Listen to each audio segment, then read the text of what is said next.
ታዳጊ እያለሁ በልቤ ውስጥ ትልቅ ሸክም ተሸክሜ ነበር የምኖረው። ይሄም የፍርሃት ሸክም ነበረ።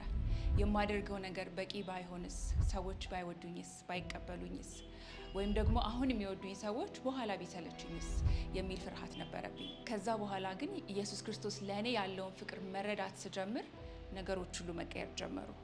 አንደኛ ዮሐንስ ምዕራፍ 4 ላይ እንደዚህ የሚል ቃል አለ፣ በፍቅር ውስጥ ፍርሃት የለም፣ ፍጹም ፍቅር ግን ፍርሃትን አስወግዶ ይጥላል።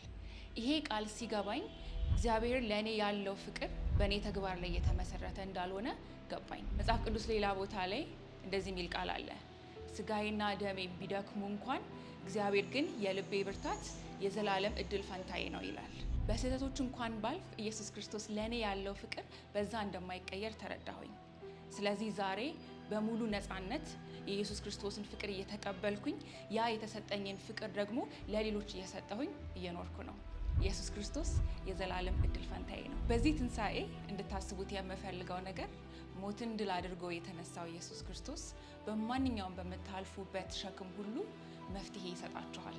ለእኔ እድል ፋንታ የሆነኝ ኢየሱስ ለእናንተም እድል ፋንታችሁ ይሆናል።